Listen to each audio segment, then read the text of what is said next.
The Right Honorable Denzel Douglas, Doctor and Prime Minister of the nation of St. Kitts and Nevis, and my dear brother,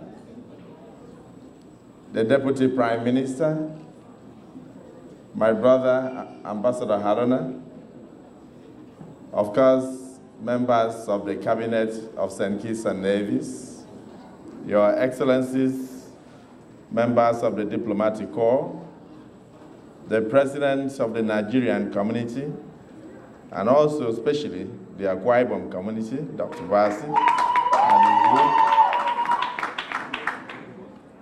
and the students in various universities, especially those who are doing medicine. I've seen so many of you. And then distinguished ladies and gentlemen, I thank all of you for turning up tonight to honor me and the Prime Minister. When the Prime Minister mentioned DNA, I noticed there was a lot of excitement in the center there. And I just said, I'm a lawyer, that I believe half of that crowd there are medical students. Now you have to go back and study your DNA, and you'll be surprised that actually your grandfather is right here in St. Kitts and Nevis. The Prime Minister has spoken. And of course, my director of protocol has introduced me. We had a vehicle in Nigeria many years back. We call it Santana. And then they brought out an advert for that vehicle. Do you know what the advert was? Nothing to add. They said nothing to add. Santana, nothing to add. The speeches you have heard tonight, I don't think there is anything to add. I can only say thank you, and thank you once again.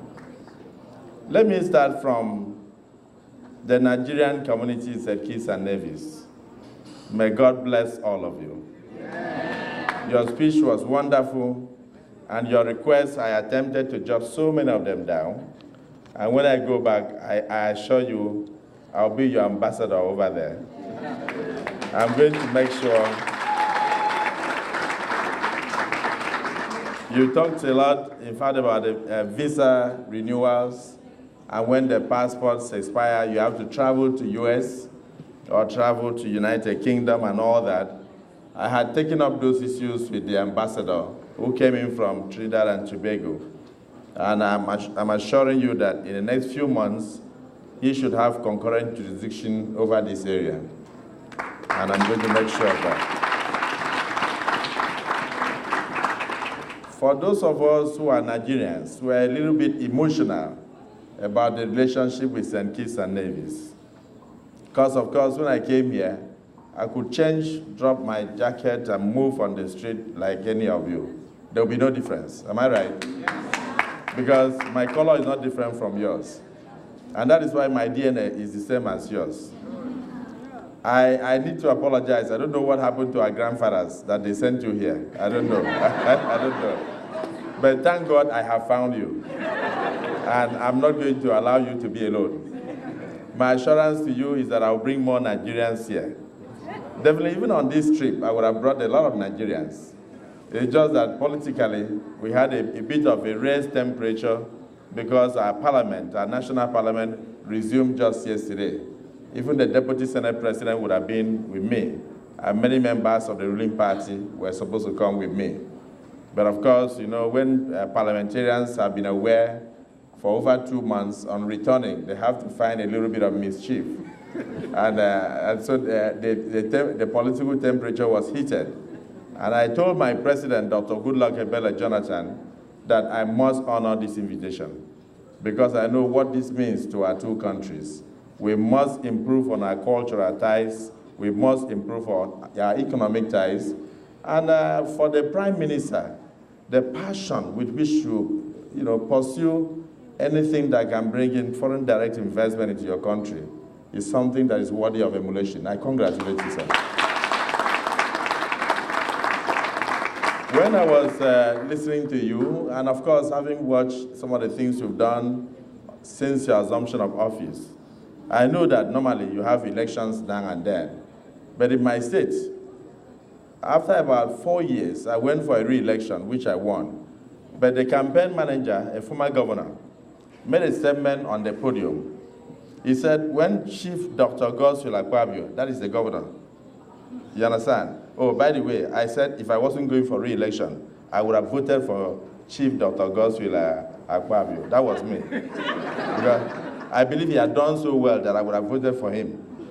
And so when he was speaking, he said, by the time he's through with the state, time will be changed into two. Just like what happened in those days when Jesus Christ came to the world. When he left, time was divided into two, before Christ and after Christ. And for my children in Akwa Ibom, by the time I leave office, time will also change. And then it will be before Akpabio and after Akpabio. So when you say, I studied medicine in St. Kitts-Nevis, and somebody will ask you, was that before Akpabio or after Akpabio? And then if you go for an interview, you don't need to mention when you were born. Just tell them, I was born before Akpabio. The interviewer will understand. So I said also the same thing may happen in St. Kitts-Nevis. Here comes Caesar, or here is Caesar, when comes another. You've done so well for your people, and I applaud you, and I know they know, because some of us will not be here, but for you. And more people are going to come. More investors will come. This country is going to change. Progress will be upon this country in quantum because of you. For members of the cabinet of St. Kitts-Nevis, competence without loyalty is zero. Competence without loyalty is zero. The two must go together. You must be loyal. You must be loyal, whilst at the same time, you must also exhibit competence. To be a good leader, you must be a good follower. And you have to wait for your time.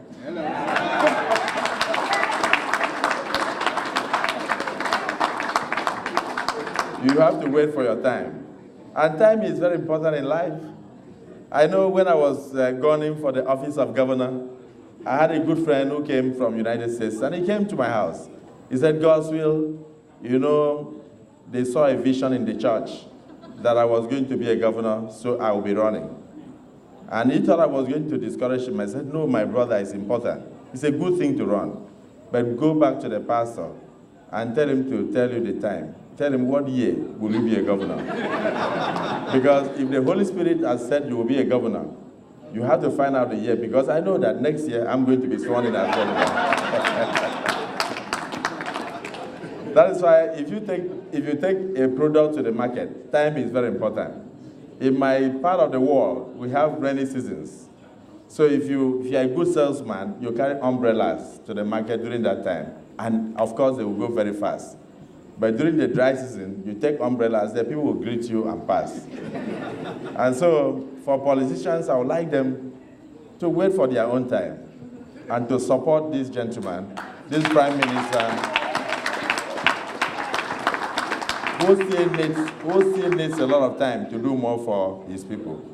He has traversed the world, and what he's doing is that he's taking St. Kitts-Nevis into the global community. That's why many of us are here. We will be coming with more Africans of note. My state may not be a very rich state, but we are a hydrocarbon economy. On a yearly basis, we spend well over $3-4 billion as a state level. And my population is not much. We are just 5.2 million. So, you know what that means.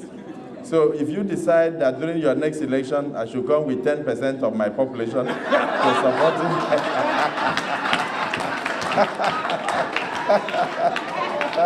So if you say I should come with just 10% of my population to support Dr. Douglas, yeah, you can be sure I will. And you know the result already.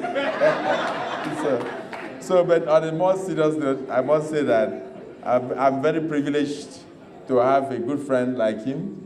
And I'm also very privileged that Nigeria has established this kind of very solid relationship with St. Kitts-Nevis.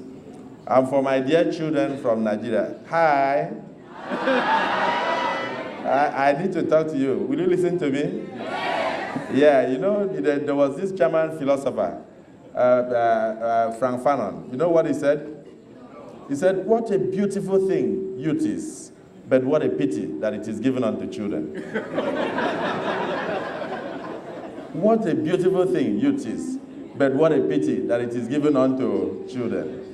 If youthfulness were given to adults, they would have reordered their ways. That's one. And then there was also this other saying. You know, you want me to continue? Say that God creates from nothing. And unless a man is nothing, God can make nothing out of such a man. The first one tells you that the way you make your bed is the way you lie on it. This is the period for you to prepare for your tomorrow. In this country, you have been accepted. The doors are open. You must shun any criminal acts. You must shun anything that can bring disgrace to you and your families. You must remain very good ambassadors of Nigeria in St. Kitts and Nevis. You must shun also drugs. When I was talking to you from table to table, I kept emphasizing that anything that can make you not to have your senses, you must avoid it. Don't follow your peers into drugs, because drugs will destroy you. You will not grow up to reach your full potentials unless you shun drugs. Obey the laws of St. Kitts and Nevis. I don't want to see any of you in prison. I don't want to hear that there is any of you in prison. I want to hear that you have made your contribution positively towards the development of this nation. And of course, if you do so, God will be with you. And then even in your ivory towers, no matter your academic accomplishments, remember that humility is the key to success. That's why I said that God creates from nothing, and unless a man is nothing, God can make nothing out of such a person. I want to just tell you, let's say it is not a tragedy when a non-entity whimpers through life and ends up a failure. But it is a tragedy when a potentially achieving young person, out of a flaw in his or her character, becomes a failure. Did you get that? It is not a tragedy when a non-entity whimpers through life and ends up a failure. But it is a tragedy when a potentially achieving young person, out of a flaw in his or her character, becomes a failure. Then it is a tragedy indeed. May your life never be a tragedy. May you never end tragically. As a father, I can only pray for you that the Lord will see you through, that God will be with you. And finally, I'm so impressed that all of you turned up tonight, and therefore I'd like to leave you with a small story. The story I want to leave you with is something that should guide you on a daily basis. It's a story of about 5 young people who were going to the beach. And the mother was excited, so the mom gave them drinks, gave them snacks, and they jumped into the vehicle. Just as they were about to move, the mother noticed that they were unnecessarily excited. She went and tapped on the glass and said, wind down, and they wound down the glass. And the mother said, my children, may God go with you. My children, may God go with you. And then the kids giggled and started laughing. And one of them said, Mommy, the car is full. Where will God sit? So on the road, unfortunately, they had an accident. They hit an electric pole, and they all died. And when the wreckage was examined, in the boot of the car, they found a crate of fresh eggs. 12 of them, not even one, were broken. Fresh eggs, not one was broken. My dear children, do you know why? You know why? Because when they mocked and laughed and said the car was full, where will God sit? God went to the boot of the car. And when the accident occurred, God could only protect the eggs. in your daily lives, in your classrooms, in your restaurants, and even in your leisure times, remember to say, God be with me. And that's a prayer I'll leave you with as a father, coming all the way from Nigeria today, that may the Lord God be with you. Amen. May God be with you. Amen. In your going out and your coming in. Amen. It is well with you. Amen. I will support the association. I'll discuss with Dr. Basi. I'll support the association. I will also look at how to assist some of you who may not have tickets to come home for holidays.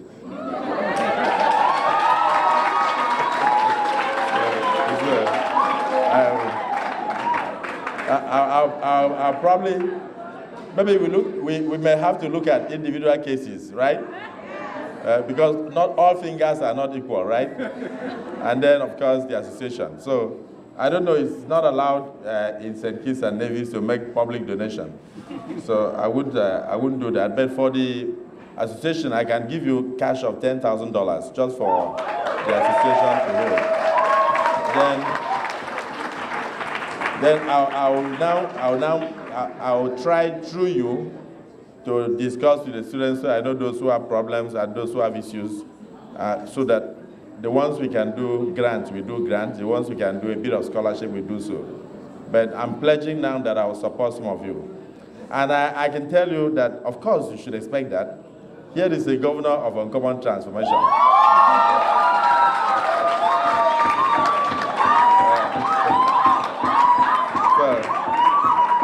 So your lives can never be the same again.